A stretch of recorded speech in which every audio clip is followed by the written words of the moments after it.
Hello.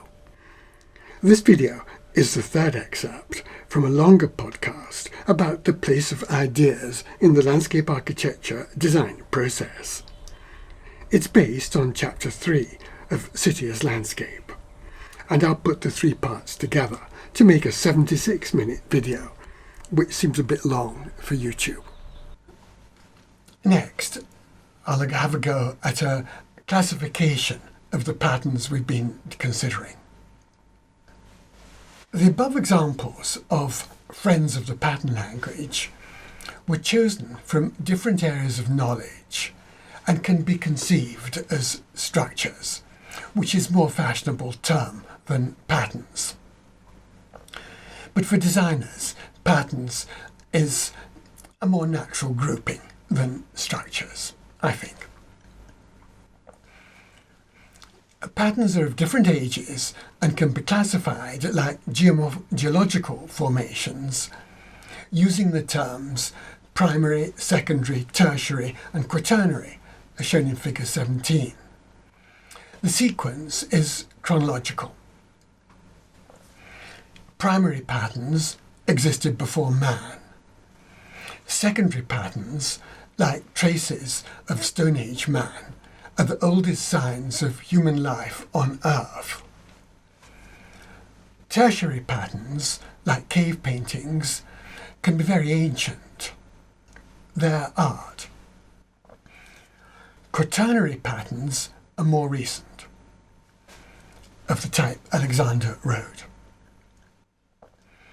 The four types of pattern can therefore be discussed in groups. Primary or natural patterns are found in the existing landscape, resulting from flows of energy, from geology, from the nature of materials, from the processes of growth and decay. They might be represented in words and numbers, but maps and drawings are likely to be the most useful format. In McHarg's map overlays include the primary patterns of the existing landscape. The emerging patterns of landscape ecology, discussed by Foreman and Gudrun, are of great importance.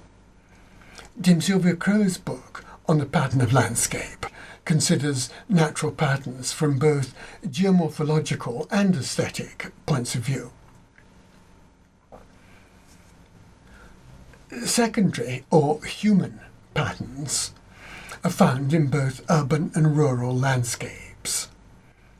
They result from the behaviour of humans who adapt places to satisfy needs for food, shelter, transport, comfort and security.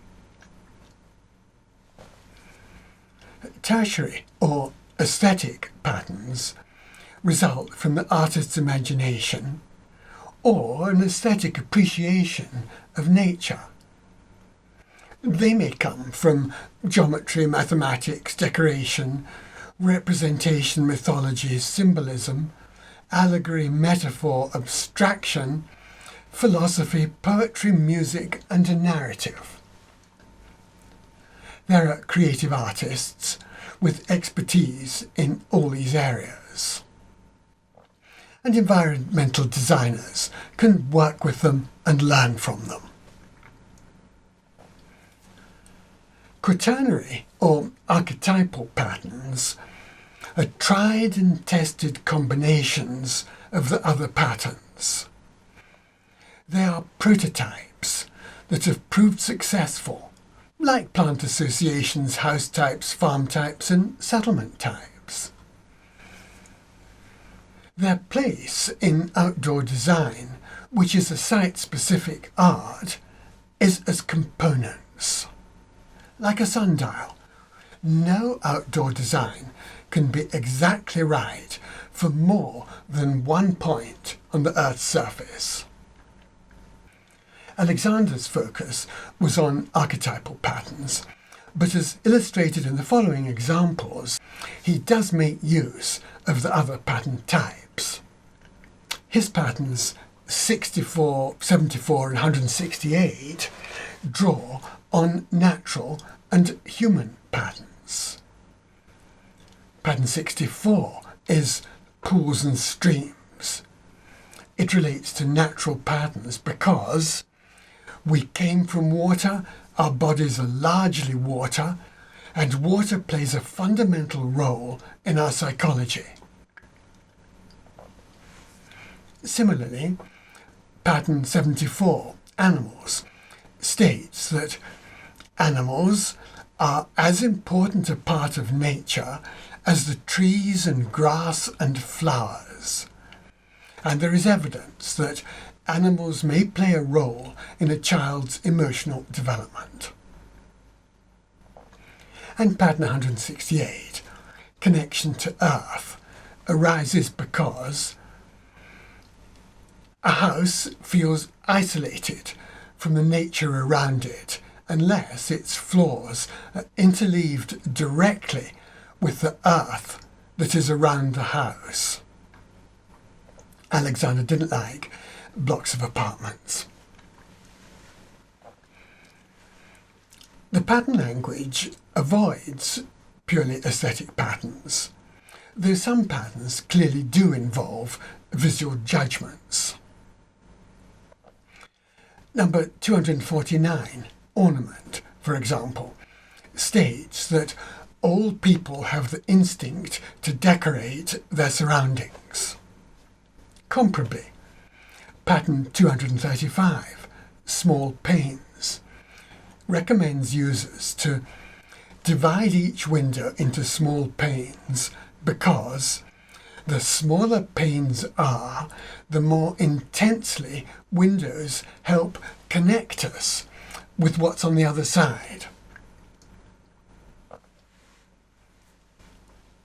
Aesthetics are treated at greater length in a 1993 book by Alexander on the colour and geometry of Turkish carpets. Seeing them as a foreshadowing of 21st century art, Alexander wrote of the similarity of these carpets to what the world of Bach and Monteverdi is in the world of music, a realm of pure structure in which the deepest human emotions can have their play. Dealing almost entirely with pattern and ornament, carpets are an exercise in colour and geometry. Aesthetics were further analysed in Alexander's 4 volumes on the nature of order, published after this essay was written, from 203 to 4. The greatest strength of Alexander's pattern language lies in its imaginative appreciation of human patterns. They redirect designers' attention away from style and back towards human behaviour. For example, pattern 119 values arcades because they play a vital role in the way that people interact with buildings. And pattern 164 recommends street windows because a street without windows is blind and frightening, and because it is equally uncomfortable to be in a house which bounds a public street with no window at all on the street. Some of the patterns derive from what an earlier generation of psychologists would have called instincts. Number 181, fire, observes that the need for fire is almost as fundamental as the need for water. And number 129, common areas at the heart, states that no social group, whether a family, a work group or a school group, can survive without constant informal contact among its members. The converse of this proposition from pattern 141, a room of one's own, is that no one can be close to others without also having frequent opportunities to be alone. Alexander's proposal for a teenager's cottage in pattern 154 could be part of an initiation rite. To mark a child's coming of age, transform his place in the home into a kind of cottage that expresses in a physical way the beginnings of independence.